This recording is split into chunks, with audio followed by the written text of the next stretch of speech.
تو دکھاتا یہ کرشمہ پانی،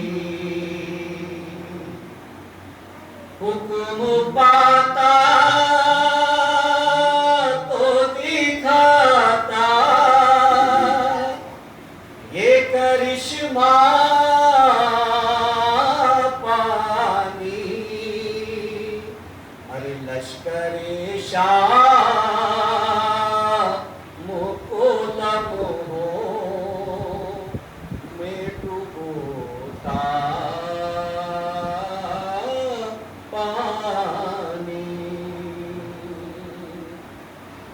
رو دیا تیری زباں دیکھ کے لشکر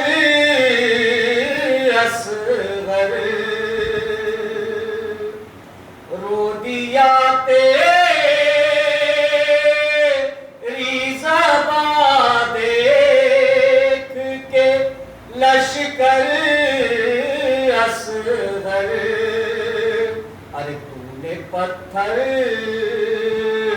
کی بھی آنکھوں سے نکالا پانی، اور اپنی ایک خود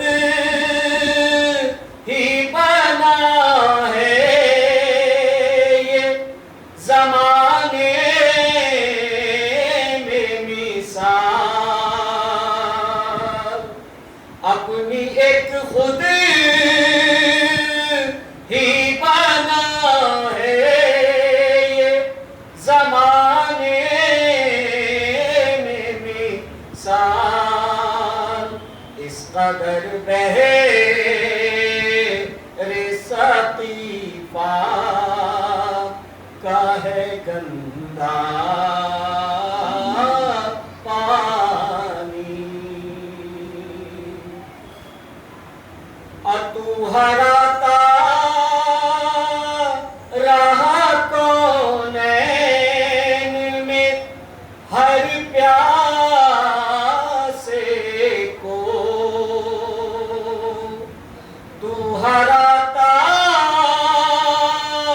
رہا کونین میں ہر پیاسے کو، ارے کربلا میں تجھے پیاسوں نے ہرایا پانی، کربلا میں تجھے پیاسوں نے ہرایا پانی، اور اپنا اعجاز اگر رنگ میں دکھاتے شبیر، اپنا اعجاز اگر رنگ میں دکھاتے شبیر، ارے ڈوب جاتا یہ جہاں اتنا برستا پانی، ڈوب جاتا یہ جہاں اتنا برستا پانی، اور روضہ عباس کا ہے چشمہ اعجاز وفا، روضہ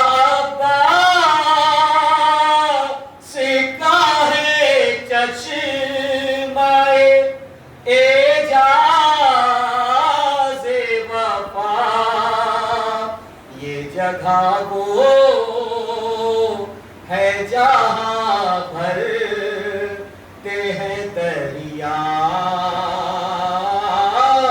پانی،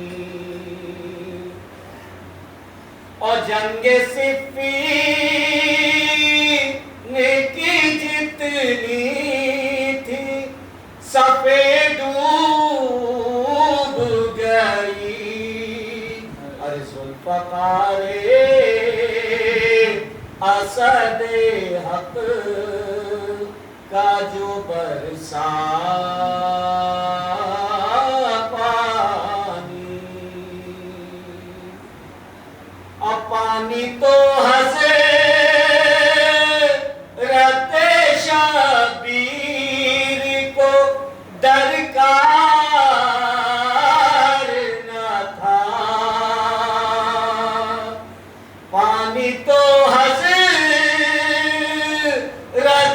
شبیر کو درکار نہ تھا، ارے ورنہ خود شمر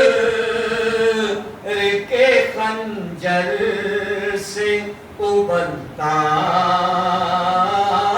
پانی، ورنہ خود شمر کے خنجر سے ابلتا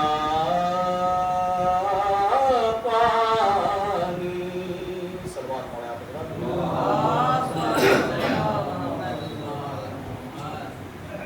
ایک بار اور صلوات پڑھیں۔ اللہم صلی اللہ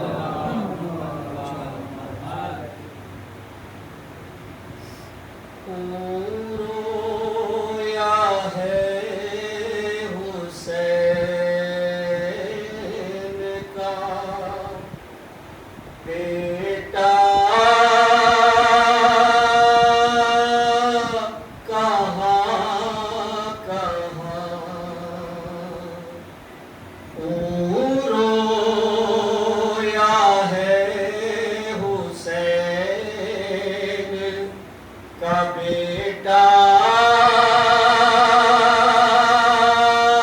کہاں کہاں، آلے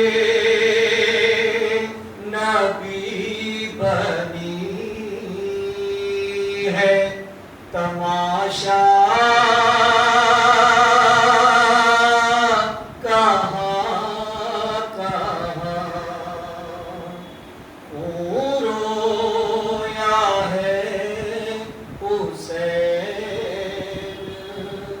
کا بیٹا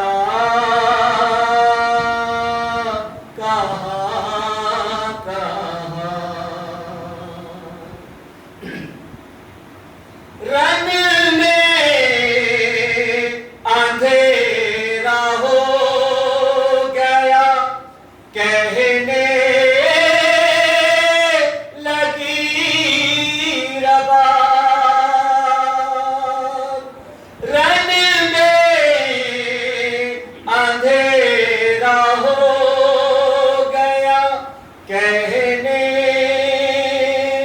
لگی رباب،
بدن میں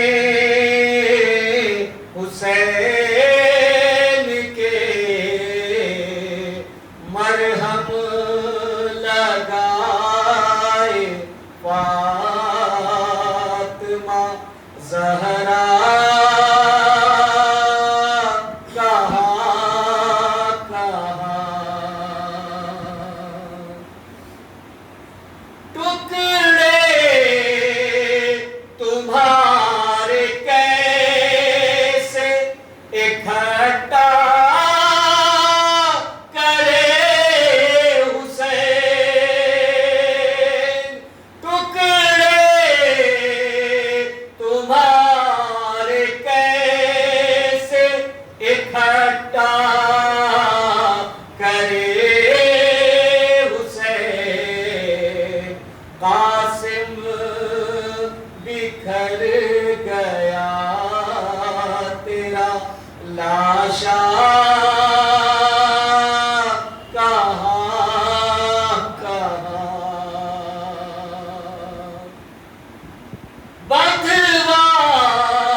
گردن میری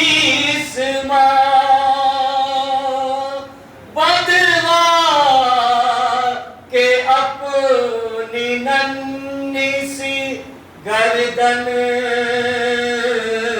میری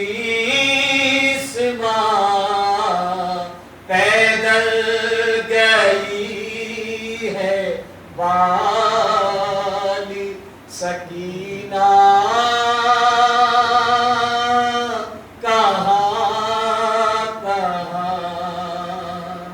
پیدل گئی ہے والی سکینہ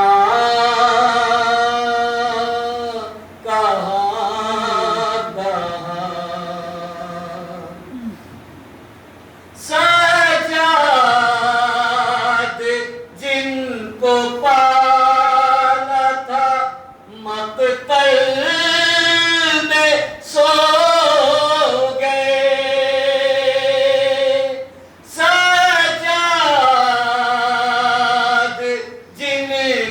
پالا تھا مقتل میں سو گئے کس کس کو روئے ثانیہ زہرا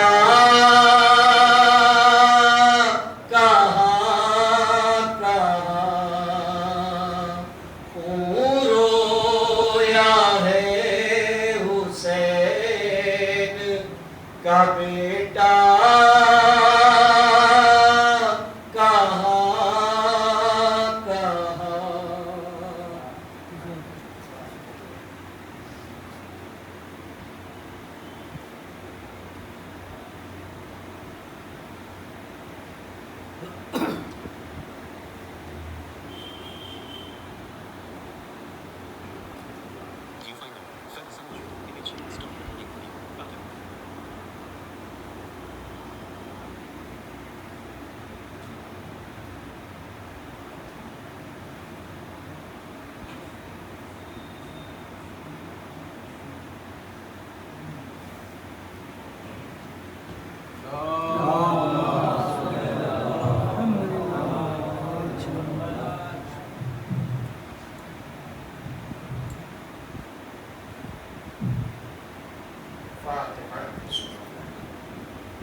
لا حول ولا قوة إلا بالله العلي العظيم. أعوذ بالله من الشيطان اللعين الرجيم. بسم الله الرحمن الرحيم. الحمد لله الدال على وجوده بخلقه وبمحدث خلقه على أزليته اشتغالهم أعداء لا شبه له لا تستلمه المشاعر ولا تعجبه السواتر لافتراق الصانع والمصنوع والعبد والمعبود والرب والمربوب والصلاة والسلام والتحية والإكرام على عبده ورسوله الخاتم لما سبق والفاتح لمن غلق والمعلن الحق بالحق والدافع جيشات الأباطيل والدامغ صولات الأغاليل مولانا ومولى الثقلين جد الحسن والحسين أبي القاسم محمد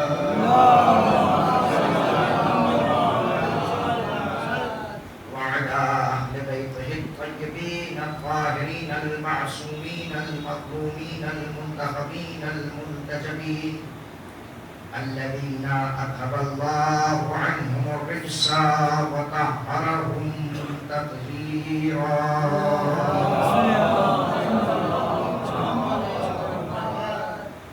واللعنة الدائمة الباقية على أعدائهم أعداء الله أجمعين من يوم عداوتهم إلى يوم الدين أما بعد فقد قال رسول الله صلى الله عليه وآله وسلم إني تارك فيكم الثقلين ما إن تمسكتم بهما لن تضلوا بعدي كتاب الله وعترتي أهل بيتي ولن يفترقا حتى يرضى علي الحوض صلوات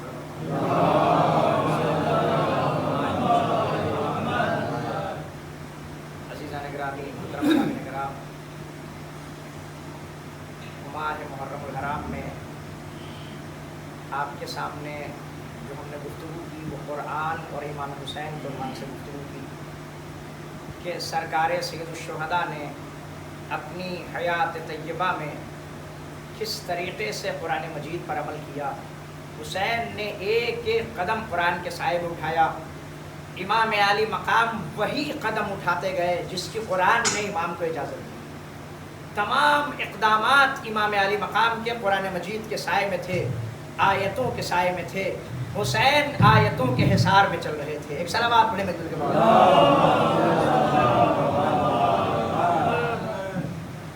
پھر اس کے بعد جو ابھی خمسہ گزرا, خمسہ مجالس, اس میں قرآن کریم اور امام سجاد کو عنوان سے گفتگو کی کہ جس طریقے سے سرکار سید الشہداء نے اپنی حیات طیبہ میں قرآن مجید پر عمل کیا اور قرآن مجید کی آیتوں کے سائے میں چلتے رہے, بالکل اسی طرح آپ کی پاکیزہ ضروریت میں امام سجاد نے قرآن مجید کی آیتوں پہ عمل کیا اور آیات الہی کے مطابق قدم آگے بڑھاتے گئے. ایک صلوات پڑھیں مجید کے بعد.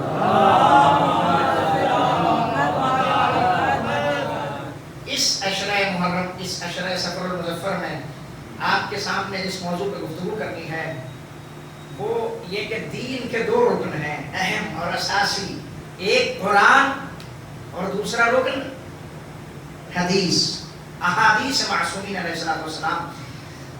ہم نے جس طرح قرآن کریم کے مطابق سید سرکار سید الشہداء کی زندگی کو سمجھا کہ امام نے ویسی ہی زندگی گزاری, امام کی سیرت قرآنی سیرت تھی, امام کا کردار قرآنی کردار تھا, امام کی راہ و روش قرآنی راہ و روش تھی, ویسے ہی ذرا حدیث کا مطالعہ کریں اور یہ دیکھیں کہ جس طرح امام علی مقام نے قرآن کے سائے میں زندگی گزاری ویسے ہی آپ کی سیرت کے سلسلے میں معصومین نے کیا فرمایا, ائمہ معصومین نے کیا کہا.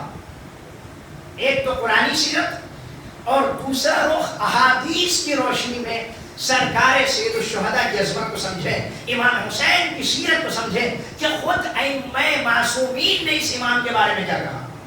آپ دیکھیں پیغمبر اسلام اس دنیا سے گئے, لیکن کیا ہم پیغمبر اسلام کا اربعین مناتے ہیں؟ نبی کریم سے بڑی تاریخ میں کوئی شخصیت نہیں گزری مگر کوئی روایت نہیں ہے تو پیغمبر اسلام کا چہلم بنانے کے لیے حکم دے. ہے کوئی روایت؟ نہیں ہے. یا کسی دیگر معصوم کے سلسلے میں یہ حکم دیا گیا ہو کہ آپ ان کے لیے 40 منائیے، چہلم منائیے. ہے کوئی روایت؟ نہیں ہے. کیوں؟ اس لیے کہ معصوم ہستیوں نے اپنے غموں کو سرکار سید الشہداء کے غم میں لے جا کے ملا دیا. خود معصومین نے اپنے غموں کو سرکار سید الشہداء کے غم میں ملایا اور امام حسین کو اس نقطۂ برقرار کی حیثیت دی جس کے ارد گرد دائرہ گھوما کرتا. غور فرمائیے. حتیٰ کہ آپ دیکھیں سارے امام معصوم ہیں، سب مستجاب الدعویٰ ہیں، سب کی دعائیں قبول ہیں، مگر روایات میں ملتا ہے کہ جب ائمہ بھی بیمار ہوتے تھے تو کہتے تھے میرے لیے ایک اجیر تلاش کرو جسے میں کرایہ دوں، وہ مجھ سے کرایہ لے کے کربلا جائے اور جا کے میرے جد حسین کے گنبد کے نیچے میری شفایابی کے لیے دعا کرو. خود ائمہ کہتے تھے کہ ایک شخص کو بلاؤ، میں کرایہ دیتا ہوں، جائے اور جا کے گنبد سرکار سید الشہداء کے نیچے میری شفایابی کے لیے دعا کرے.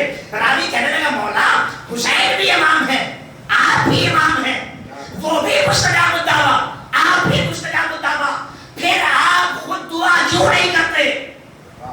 امام نے ارشاد فرمایا یاد رکھو میں بھی امام ہوں، مگر جتنی جلدی حسین کے گنبد کے نیچے خدا دعا سنتا ہے اتنی جلدی کہیں اور دعا قبول نہیں ہوتی. ایک صلوات پڑھو. آپ دیکھیں خود معصومین نے اپنے غموں کو غم سرکار سید الشہداء میں ملا کے ختم کر دیا. خود معصومین نے سرکار سید الشہداء کو، ان کی عظمت کو بیان کیا، ان کی فضیلت کو اجاگر کیا. اور کیوں نہ ہو، یہ تو معصومین ہیں، دوسرے مذاہب کے لوگ بھی آپ کی شخصیت کے قائل ہیں، آپ کی سیرت کو ایک مثالی سیرت مانتے ہیں. اہل سنت رائٹر ادریس حسینی سنی مذہب انسان تھا. اس نے اپنے مذہب کی کتابیں پڑھی اور کتابیں پڑھ کے اس نے کتاب لکھی عربی میں، لقد شیعانی الحسین، مجھے حسین نے شیعہ بنا دیا.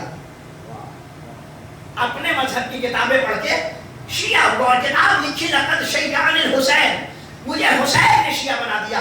جب اس سے پوچھا گیا یہ بتا کیسے تجھے حسین نے شیعہ بنایا، اس نے کہا سن میں نے اپنے مذہب کی ساری کتابیں پڑھی، تاریخ طبری پڑھی، تاریخ ابن کثیر کا مطالعہ کیا میں نے، اور بھی دیگر ساری کتابیں پڑھ لی، مگر میں نے جس کتاب کو بھی ہاتھ لگایا کوئی کتاب میری نگاہ سے نہیں گزری مگر یہ کہ اس کتاب میں رائٹر نے حسین کی عظمت کو ضرور بیان کیا تھا. کوئی کتاب نہیں گزری میری نگاہ سے مگر یہ کہ میں نے دیکھا چاہے وہ طبری ہو، چاہے وہ ابن کثیر ہو، چاہے کوئی بھی رائٹر ہو، سب نے حسین کی عظمت کا اقرار کیا.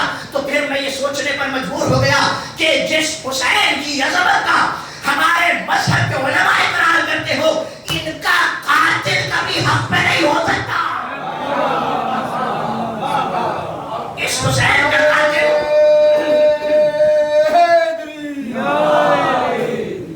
جس حسین کی عظمت کا سارے علماء اقرار کرتے ہیں، فضلاء اقرار کرتے ہیں، محققین اقرار کرتے ہیں، دانشور اقرار کرتے ہیں، دانشمند اقرار کرتے ہیں، اس حسین کا قاتل ہرگز حق پہ نہیں ہو سکتا. پھر میں نے سوچا کہ میں اس فرقے سے جڑ جاؤں جو ان کے قاتلوں کے خلاف علم بغاوت بلند کرتے ہیں اور اس مظلوم کا ماتم کیا کرتے ہیں. لہذا میں شیعہ ہو گیا. پھر کتاب لکھی لقد شیعانی الحسین، مجھے حسین نے شیعہ بنا دیا.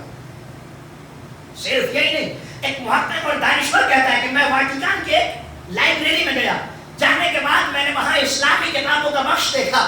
جب میں اسلامی کتابوں کے بخش میں پہنچا تو کیا دیکھا، ہزاروں کتابیں ایسی تھی جو صرف اور صرف حسین ابن علی پر لکھی گئی تھی، صرف اور صرف حسین کی ذات سے منسوب تھی. میں نے اس جگہ کے لائبریرین سے پوچھا کہ یہ بتا اتنی کتابیں حسین پر کیوں ہیں؟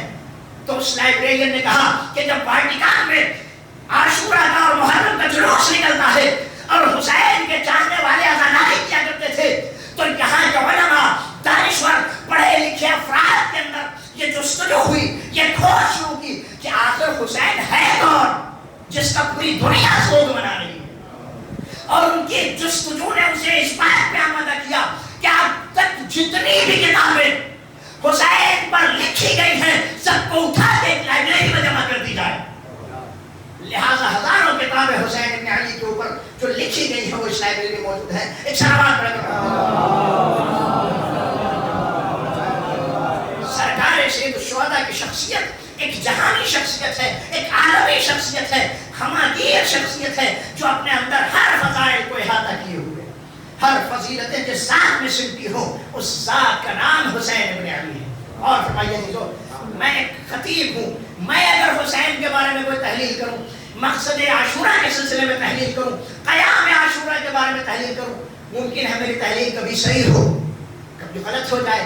ایک شاعر اگر آئے اور آج اپنے شعر میں قیام امام کے مقاصد کو تحلیل کرنا شروع کر دے تو ایک عام شاعر ہے، ممکن ہے تحلیل صحیح ہو ممکن ہے تحلیل غلط ہو جائے. ایک دانشور آئے اور آج ایک قیام امام حسین کے سلسلے میں ایک نظریہ دے، ایک دانشور ہے، ممکن ہے اس کا نظریہ صحیح ہو ممکن ہے اس کا نظریہ غلط ہو جائے. ایک صحابی اٹھے اور ان کے قیام امام حسین کے مقاصد اور اہداف کو اپنی صحابت میں تجزیہ کرنا شروع کرے. ایک صحابی ہے، عام انسان ہے، ممکن ہے تجزیہ صحیح ہو ممکن ہے تجزیہ غلط ہو جائے. ایک دانشور اٹھے، ایک مقالہ نگار اٹھے اور آ کے قیام امام حسین کے اہداف و مقاصد کو اپنے مقالے میں اندراج کرنا شروع کر دے.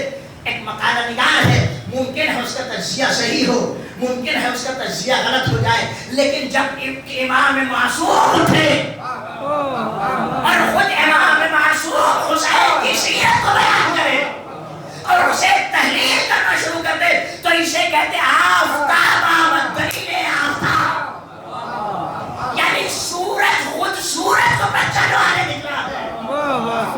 لہذا امام معصوم کی زبان سے نکلے ہوئے کلمات عام کلمات نہیں ہیں جن میں کبھی صحت کا احتمال ہو کبھی خطا کا احتمال ہو. ایک سلامات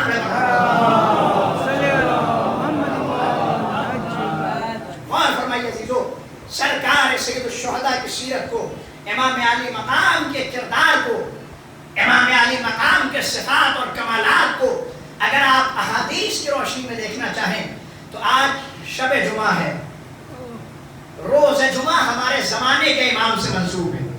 ایک سلام جمعے کا دن زمانے کے امام سے منسوب ہے، ہم اسی امام کی حدیث سے بات شروع کرتے ہیں. دیکھیں غور فرمائیے کہ زمانے کے امام نے سرکار سید الشہداء کو کس طرح پہچانوایا.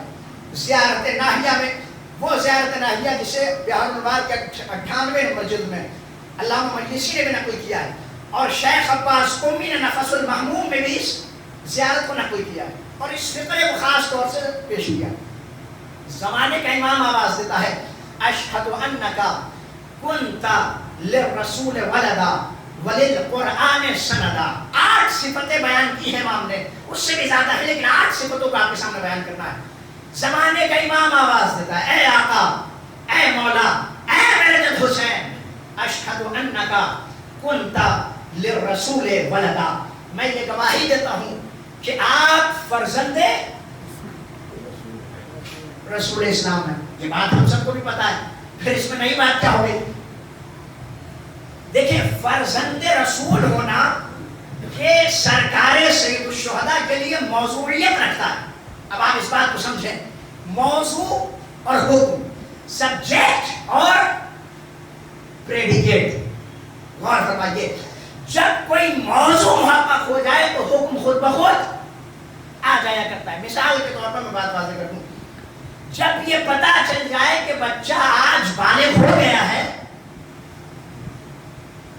تو پھر یہ بات طے ہو جائے کہ آج سے اس پر نماز اور روزہ واجب ہے. یہاں بلوغ موضوعیت رکھتا ہے، یعنی بالغ ہونا موضوع ہے، نماز کا واجب ہونا حکم ہے، بالغ ہونا موضوع ہے، روزے کا واجب ہونا حکم ہے.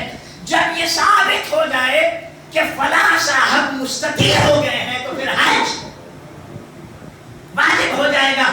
یعنی مستطیع ہونا موضوع ہے، حج کا واجب ہونا حکم ہے. غور فرمائیے، بچہ بالغ ہوا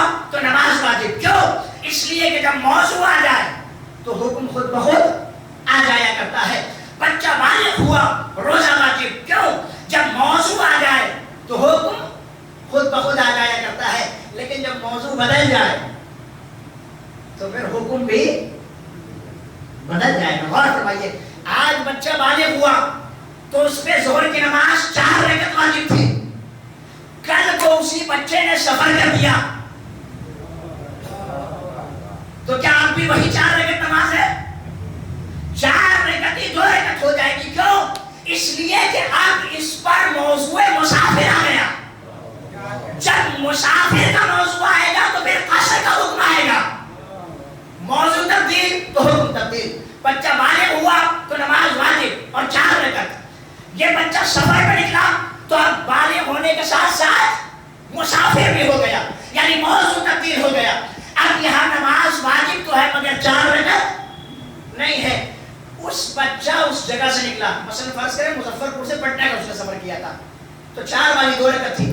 اب پٹنہ سے وہ 10 دن کے سفر رکنے کے ارادے سے لکھنؤ کے لیے چلا تو کیا اب بھی 4 رکعت 2 رہ جائے گی؟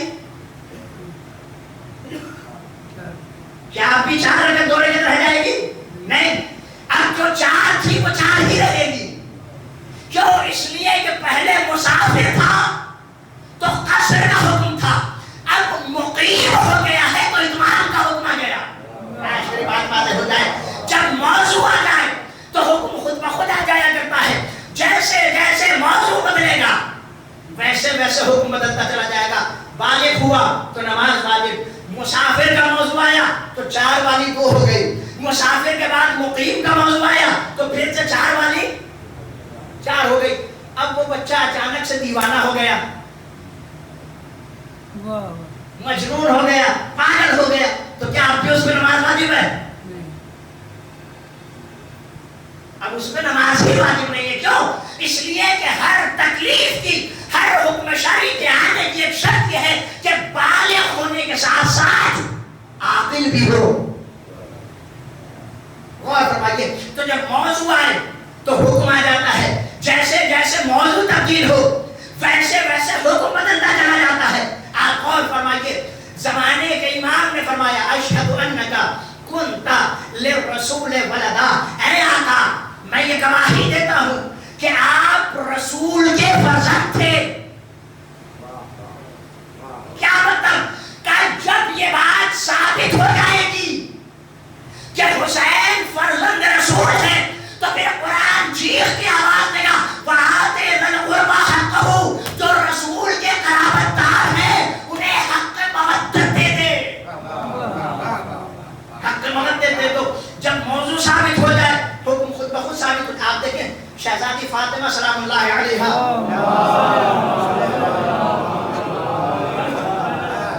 جب بی بی دربار میں گئی ہیں, کون نہیں جانتا تھا کہ جناب فاطمہ.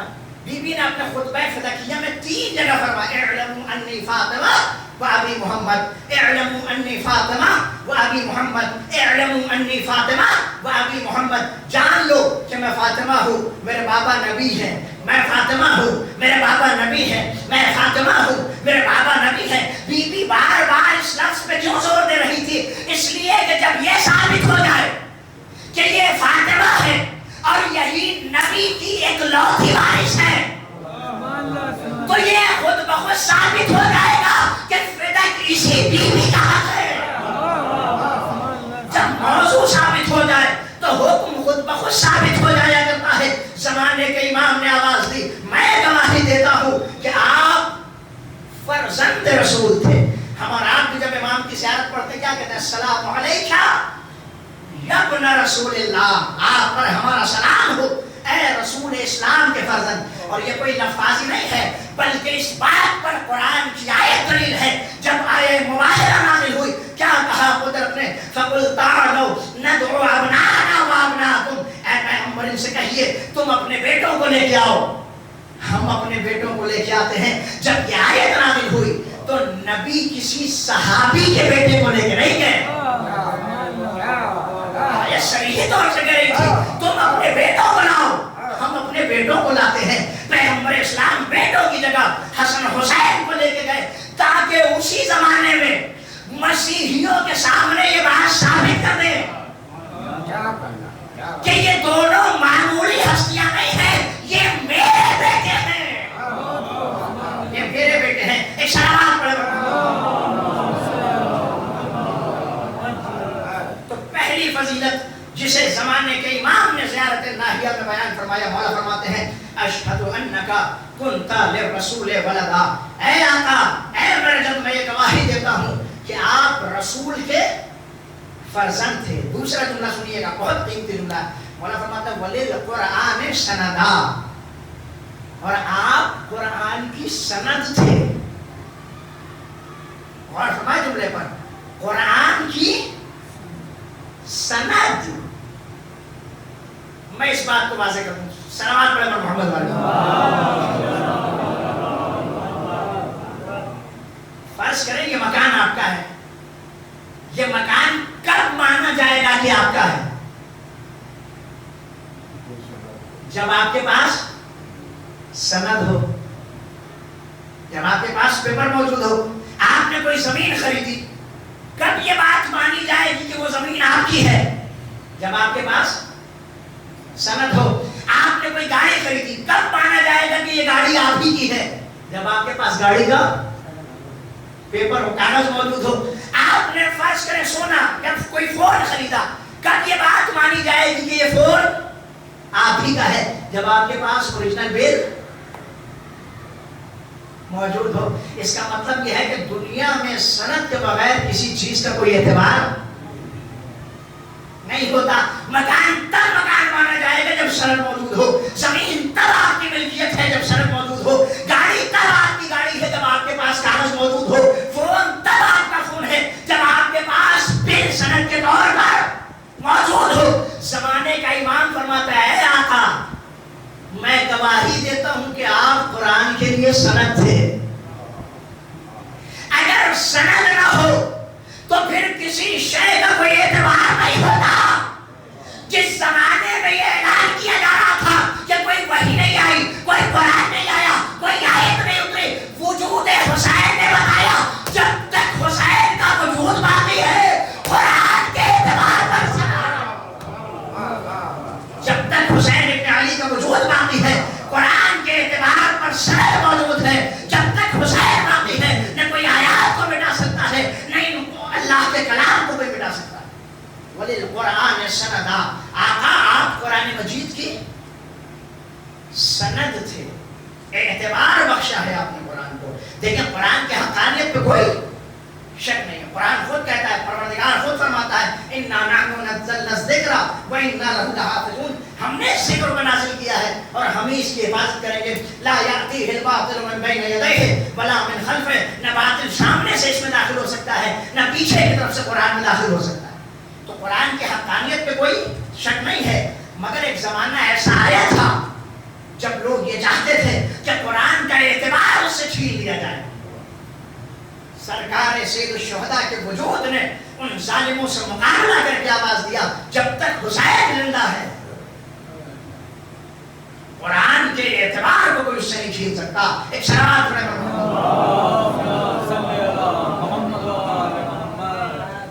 فرماتے میں گواہی دیتا ہوں کہ آپ فرزند رسول تھے، آپ قرآن کے لیے سند تھے. وَلِلْأُمَّةِ عَضُدًا. اور آپ امت کے لیے بازو تھے. زمانے کے امام نے فرمایا وَلِلْأُمَّةِ عَضُدًا. اے آقا، اے مولا، اے میرے جد حسین، میں یہ گواہی دیتا ہوں کہ آپ امت کے لیے بازو تھے. بازو کس کام میں آتا ہے؟ سنگین چیزوں کو اٹھانے کے لیے انسان کے بازو کام آتے ہیں. اور بازو کو عام محاورے میں، رائج مکالمے میں مدد لینے سے تعبیر کیا جاتا ہے. کوئی آپ کا بہت سچا اور واقعی مددگار ہو تو آپ کیا کہتے ہیں کہ وہ میرا قوت بازو ہے، یہی تو کہتے ہیں. زمانے کا امام فرماتا ہے وَلِلْأُمَّةِ عَضُدًا. اے آقا آپ اس امت کے قوت بازو تھے. دیکھیں یہ لفظ عضدہ قرآن مجید میں بھی استعمال ہوا ہے. خدا متعال ارشاد فرماتا ہے ما کنت متخذ المضلین عبدا، خدا کہتا میں گمراہ لوگوں کو اپنا بازو نہیں بناتا. ایک سارا پڑھنے کے لیے خدا اپنے متعال کہتا میں گمراہ لوگوں کو اپنا بازو نہیں بناتا. امیر شام نے جب مسجدیں بنوانا شروع کی تو مولا کائنات نے فرمایا کہ اس کا مسجد بنوانا ایسا ہی ہے جیسے کوئی بدکار عورت صبح سے شام تک بدکاری کرے اور پھر اس کے بعد اسی پیسے سے صدقہ و خیرات دینا شروع کر دے. یہ عورت اس پیسے سے صدقہ و خیرات دے کے لوگوں کے لیے قوت بازو بننا چاہتی ہے، مگر ایسا نہیں ہو سکتا. غور فرمائیے، پوری توجہ چاہتا ہوں چیزوں. کیوں؟ خدا کہتا ما کنت متخذ المضلین عضدا، میں گمراہ لوگوں کو اپنا بازو. ہم مسجد بنوانے کے لیے اٹھے، ایک صاحب آئے، مولانا میرے پاس 10 لاکھ روپے موجود ہے مگر سود کا پیسہ ہے. کیا مسجد میں اس پیسے کو لگانا جائز ہے؟ نہیں. کیوں؟ خدا کہتا ہے میں گمراہ لوگوں کو اپنا بازو نہیں بناتا. آپ کے سامنے سنا ہوا واقعہ ہے کہ امام کا ایک صحابی تھا، ایک انار پھل والے کی دکان سے چراتا تھا اور چرانے کے بعد فقیر کو دے دیا کرتا تھا. امام نے پوچھا کیوں یہ عمل انجام دیتے ہو؟ کہا مولا قرآن کیا ہے من جاء بالحسنۃ فلہ عشر امثالھا، ایک نیکی کرو گے تو ہم 10 گنا دیں گے. ومن جاء بالسیئۃ فلا یجزی الا مثلھا، اور جو برائی کر کے آئے گا اسے ایک کا بدلہ. تو مولا میں نے ایک انار چرایا اور چوری کر کے فقیر کو دیا تو مجھے 10 نیکیاں ملی، 10 میں سے ایک مائنس کر دیتا بھی 9 باقی ہے. امام نے فرمایا تیرا عمل درست نہیں ہے. کیوں؟ اس لیے کہ نیک ہدف کے لیے وسیلے کا بھی نیک ہونا ضروری ہے. اگر ہدف نیک ہو تو وسیلہ بھی نیک ہونا چاہیے. قرآن کہتا ما کنت متخذ المضلین عضدا، ہم گمراہ لوگوں کو اپنا بازو نہیں بناتے. آپ دیکھیں جنگ بدر کا موقع ہے، پیغمبر اسلام جنگ لڑنے کے لیے جا رہے ہیں. مشرکین میں سے 2 لوگ آئے اور آ کے کہنے لگے اے محمد ہم آپ کا ساتھ دینے کے لیے تیار، بالکل آمادہ ہیں. پیغمبر نے پوچھا تم کیوں میرا ساتھ دینا چاہتے ہو؟ تم تو مشرک ہو. کہنے لگے ہم مال غنیمت کے لیے آپ کا ساتھ دے سکتے ہیں، ہم آپ کے خدا پر ایمان نہیں لائیں گے، آپ پر ایمان نہیں لائیں گے، لیکن آپ کا ساتھ دے سکتے ہیں. کہا کیوں؟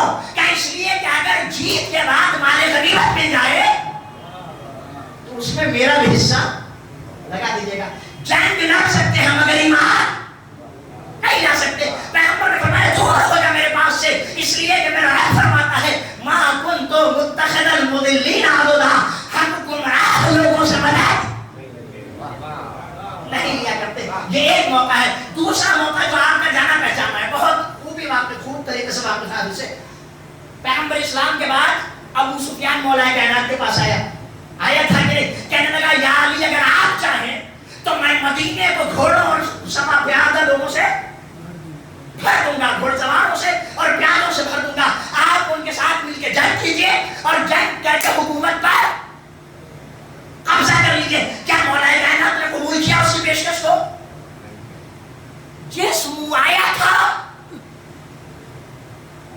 بالکل ویسے ہی مولا کائنات نے اسے واپس بھیج دیا.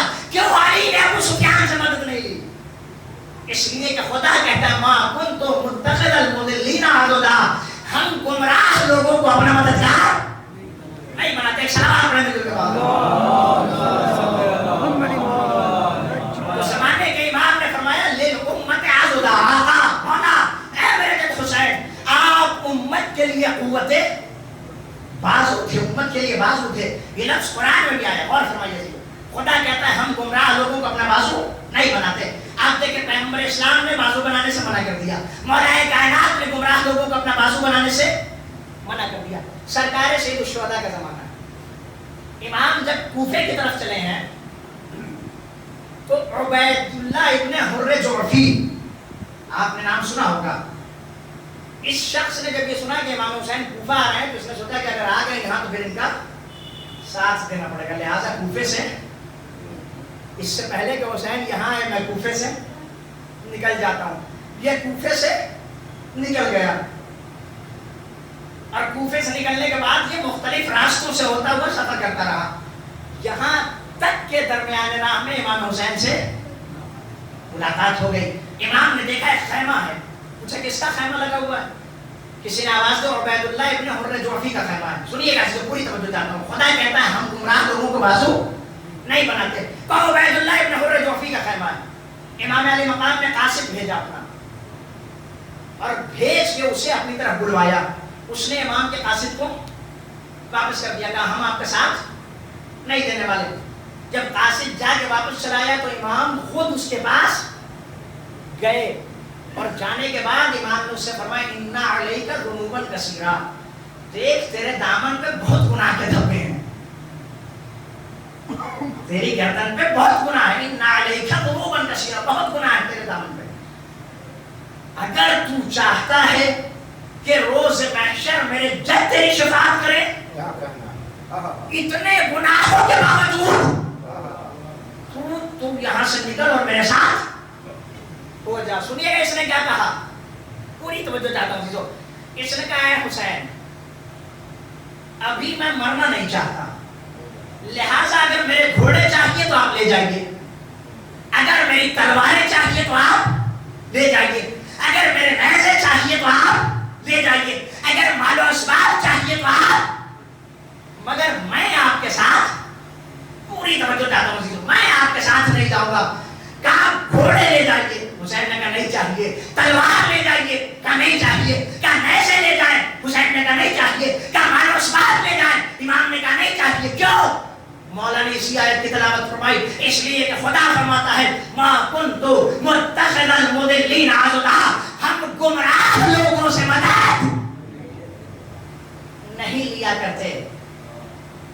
غور فرمائیے عزیزو، بہت پرانا واقعہ ہے یہ، 1300 کچھ برس اس واقعے کو گزر چکے ہیں، جب حسین سے شخص کہتا ہے کہ آپ گھوڑا لے جائیے مگر ہم ساتھ نہیں جائیں گے، آپ تلوار لے جائیے مگر ہم ساتھ نہیں آئیں گے، آپ نیزے لے جائیں مگر ہم ساتھ نہیں آئیں گے، اور حسین یہ کہتے ہیں کہ مجھے نہ گھوڑا چاہیے نہ تلوار چاہیے، مجھے صرف اور صرف تیرا ساتھ چاہیے۔ کیوں؟ اس لیے کہ میں تجھے گمراہی میں دیکھنا، کاش میری بات واضح ہو جائے، حسین 1300 برس پہلے اعلان کر چکے تھے کہ اگر خود گمراہی میں ہو تو تمہارے مال و اسباب کی حسین کو ضرورت۔ سامنے والا کہتا مولا گھوڑا لے جائیے، امام فرماتے ضرورت نہیں ہے۔ امام نے واضح کر دیا اگر خود گمراہی میں پڑے رہو تو تمہارے مال و دولت کی حسین کو ضرورت۔ اس کا مطلب یہ ہے کہ انسان لاکھ حسین پہ لٹا دے، لیکن اگر خود گمراہی میں مبتلا ہے، بھائی گھوڑا اس زمانے میں معمولی،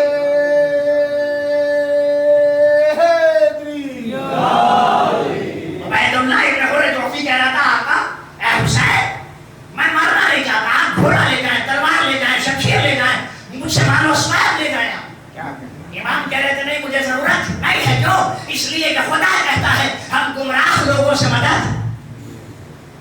نہیں لیا کرتے۔ تو اگر ہم گمراہی کے دلدل میں پھنسے ہیں اور پھر حسین پہ خرچ کرتے چلے جا رہے ہیں، تو نہ کل حسین کو مال و اسباب کی ضرورت تھی، نہ آج حسین ابن علی کو مال و اسباب کی ضرورت ہے۔ اگر حسین کو کسی چیز کی ضرورت ہے تو وہ یہ ہے کہ ہر حسینی حسین کی آواز استغاثہ پہ لبیک کہتے ہیں۔ پھر امام نے مجھ سے فرمایا یہاں سے دور چلا جا، اور اتنی دور جا کہ جب میں آواز استغاثہ بلند کروں تو وہ آواز تیرے کانوں تک نہ پہنچے۔ کیوں؟ اس لیے کہ اگر وہ آواز کسی کے کانوں تک پہنچ گئی تو پھر اس پر ہمارا ساتھ دینا واجب ہے، اور پھر اگر انسان ساتھ نہ دے تو جہنمی ہو جائے گا۔ ایک صلوات پڑھے حسین کو آواز استغاثہ پر لبیک کہنے والوں کی ضرورت تھی، مال و اسباب کی نہ کل حسین کو ضرورت تھی نہ آج حسین کو ضرورت ہے۔ اور فرمایا عزیزو، ڈاکٹر علی شریعتی نے بہت پیارا جملہ لکھا، آپ نے لکھا ہے کہ حسین کو کربلا میں پانی کی اتنی شدید پیاس نہیں تھی جتنی شدید پیاس ناصر و مددگار کی کمی کی تھی۔ مگر یہ تاریخ کا المیہ ہے کہ پانی کی پیاس کو سب سے بڑا پیاس دکھایا گیا اور ناصر و مددگار کی کمی کو چھوٹا پیاس دکھا دیا گیا. پانی کی پیاس نہیں تھی، حسین نے پانی کے لیے آواز استغاثہ نہیں بلند کی ہے، ناصر و مددگار کے لیے آواز استغاثہ بلند کی. تو زمانے کے امام نے فرمایا للامت عضدا، اے آقا، اے مولا میرزا حسین بن علی، آپ امت کے لیے قوت بازو تھے. ایک صلوات پڑھیں مل کر اللہم صلی علی.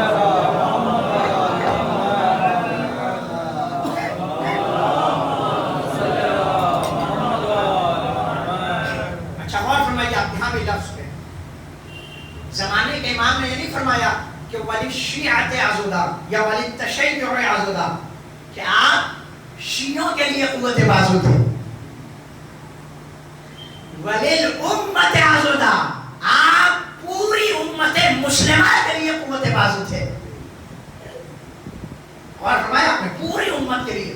اور یہ بات خود امام کے جملے سے بھی جھلکتی ہے کہ جب مولا نے فرمایا کہ جب امت کی بات ڈور یزید جیسوں کے ہاتھ میں چلی جائے وَعَلَى الْإِسْلَامِ السلام، تو پھر ایسے اسلام پر فاتحہ پڑھ دینا چاہیے. یعنی کہ تشیع پر فاتحہ پڑھ دینا چاہیے، شیعت پر فاتحہ پڑھ دینا چاہیے. نہیں، اگر یزید جیسا انسان حاکم بن جائے تو پھر پوری امت اور پورے دین اسلام پر فاتحہ پڑھ دینا چاہیے. تو سرکار سید الشہداء صرف تشیع کے لیے قوت بازو نہیں تھے بلکہ پوری امت مسلمہ کے لیے قوت بازو تھے. ایک صلوات پڑھے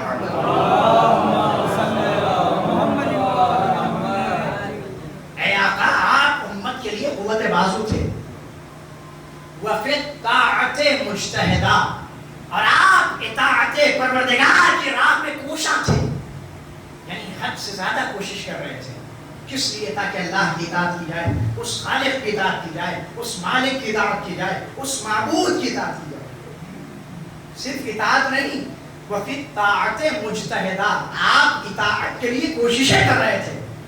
لیکن جب ہمارے امتحان کا زمانہ ہوتا ہے تو ہم صرف پڑھتے نہیں ہیں، بہت محنت سے پڑھتے ہیں، بہت کوشش کرتے ہیں کہ بالکل ٹاپ میں ہم چلے جائیں. سرکار سید الشہداء کوششیں کر رہے تھے کہ مطیعان خدا کی فہرست میں پہلا نام حسین بن علی کا ہو. اطاعت کی راہ میں کوشاں تھے، مگر صرف اطاعت کے لیے.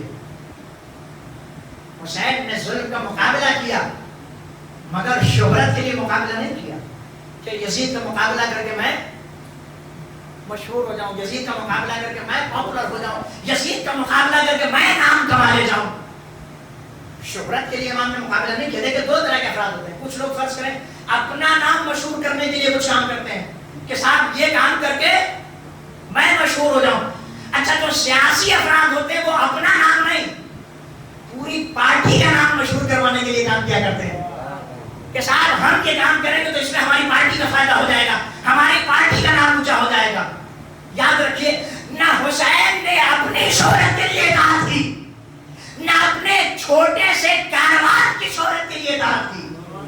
صرف اور صرف اللہ کی اطاعت کے لیے کوشش کی اور معبود کی اطاعت کے لیے کوشش کی.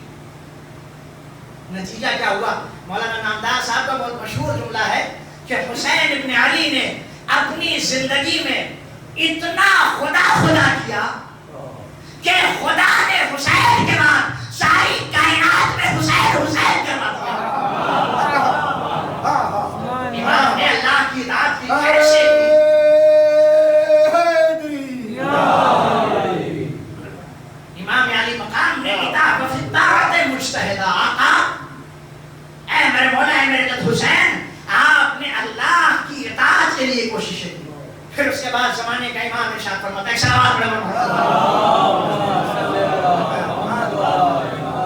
زمانے کے امام نے آواز دی، حافظا للعہد. اے میرے آقا، اے میرے مولا، اے میرے جد حسین، آپ عہد کی پابندی کرنے والے تھے، عہد کی پابندی کرنے والے تھے. وہ چاہے خدائی عہد ہو یا پھر حقوق الناس میں سے ہو. خدائی عہد کیا؟ مثلا عہد امامت، عہد ولایت، یہ خدا نے بندوں سے عہد کیا. ظالم کے سامنے سر نہ جھکانا، یہ خدائی عہد ہے جو خدا نے اپنے بندوں سے لیا ہے. آپ عہد کی رعایت کرنے والے تھے، عہد کے پاسبان تھے، عہد کے محافظ تھے، جب تک زندہ رہے حسین نے عہد الہی کی پاسبانی اور حفاظت کی. آپ دیکھیں بعض لوگ کہتے ہیں کہ اگر یزید بیعت کا مطالبہ نہیں کرتا، غور کیجیے گا عزیزوں، اگر یزید بیعت کا مطالبہ نہیں کرتا تو کیا امام حسین قیام کرتے یا قیام نہیں کرتے؟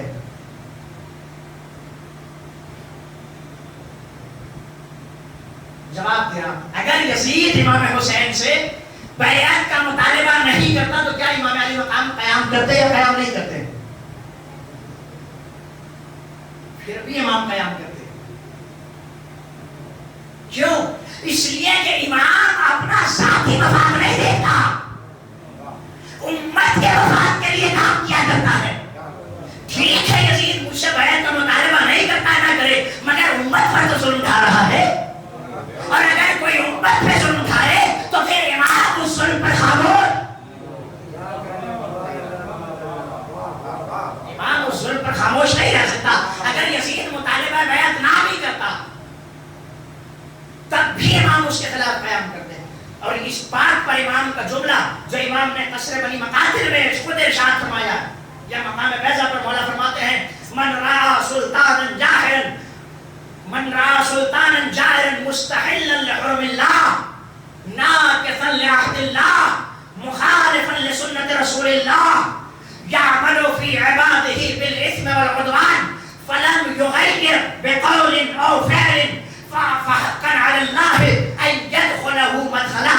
امام علی مقام میں ارشاد فرمایا، جو بھی کسی ظالم حاکم کو دیکھے، جو ظالم حاکم، تین چار چیزیں مولا نے بیان فرمائی، حرام خدا کو حلال کر رہا ہو، عہد الہی کو پامال کر رہا ہو، حرام کو حلال کرے، عہد الہی کو پامال کرے، رسول کی سنت کے مخالف قدم اٹھائے اور بندوں پر ظلم و ستم کرتا رہے، فلم یغیر، اور پھر یہ سب کچھ دیکھنے کے بعد انسان اپنے قول یا اپنے فعل کے ذریعے سے اس کے خلاف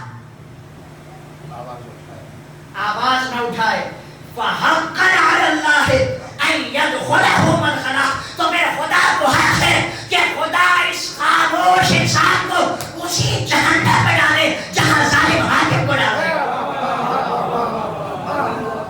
خدا اس ظلم کے مقابلے میں خاموش انسان کو اسی جگہ پہ ڈال دے جہنم میں جس جگہ پر ظالم حاکم کو ڈالے گا. تو کیا امام کے اس جملے سے نہیں لگتا کہ یزید بھلے ہی امام سے بیعت کا مطالبہ نہ کرے، اگر بیعت کا مطالبہ نہ بھی کرتا تو امام امت پر ہونے والے ظلم دیکھ کر خاموش نہیں رہتے، امام تب بھی بیان کرتے.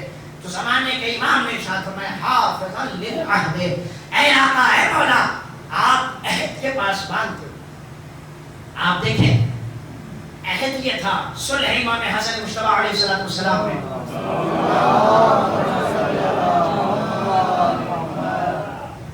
معاہدہ یہ ہوا تھا کہ امیر شام اپنے بعد کسی کو جانشین نہیں بنائے گا، لہذا جب تک وہ زندہ تھا کیا جنایتیں نہیں ہوئی، کیا حجر بن عدی جیسے عظیم لوگوں کو شہید نہیں کیا گیا، مگر امام عہد کے پاسبان رہے، معاہدے پر باقی رہے. لیکن جیسے ہی یہ معاہدہ ختم ہوا اور امیر شام نے یزید کو اپنی جگہ جانشین بنایا، امام علی مقام نے اس کے خلاف قیام کیا. یاد رکھیں قیام کی اصلی وجہ صرف مطالبہ بیعت نہیں تھا کہ بیعت کا مطالبہ کیا اور امام نے قیام کر دیا، نہیں، اصلی وجہ یہ عہد شکنی تھی کہ جو امام حسن کے صلح میں معاہدہ ہوا تھا کہ امیر شام کو یہ حاصل نہیں ہے کہ اپنے بعد کسی کو اپنا جانشین بنائے. جب تک وہ زندہ تھا امام عہد پر باقی رہے، جب اس نے جانشین بنا دیا تب عہد الہی کا پاسبان اٹھا، اور اٹھنے کے بعد امام نے اس کے خلاف آواز بلند کی. ایک شہادت پڑھ کر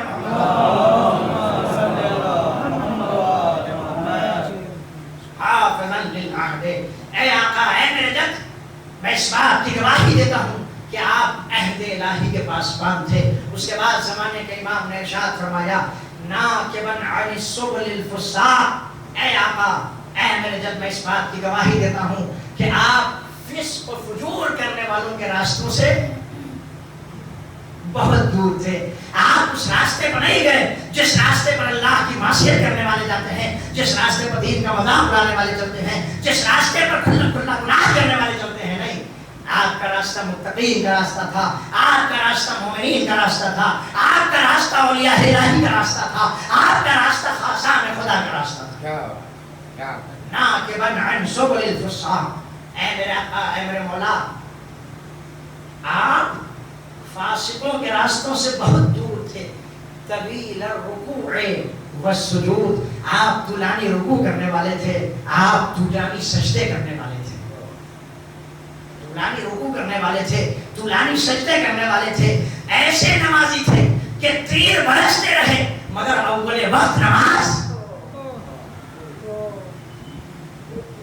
سے اول وقت حسین سے فراموش نہ ہوئی. پھر مولا فرماتے ہیں زاہدن فی الدنیا, آپ دنیا میں ایسے تھے جیسے دنیا سے کنارہ کشی کر لی ہو, دنیا سے بے رغبتی کر لی ہو, دنیا سے اظہار برات کر رہے ہو, دنیا کو پشت دکھا کے آگے کی طرف بڑھ رہے ہیں. زمانے کے امام نے گواہی دی, اے آقا میں اس بات کی گواہی دیتا ہوں کہ آپ طولانی رکوع کرنے والے تھے, آپ طولانی سجدے کرنے والے تھے, آپ دنیا کی طرف پشت دکھا کے گزر جانے والے تھے. عزادارو, آپ جانتے ہیں حسین نے ایک شب کی مہلت جو مانگی تھی, اس ایک شب میں حسین اور اصحاب حسین کیا کر رہے تھے؟ خیموں سے ایسے تسبیح و تحلیل کی آوازیں آ رہی تھی جس طرح شہد کی مکھیوں کی بھنبھنانے کی آوازیں آیا کرتی. اللہ اکبر.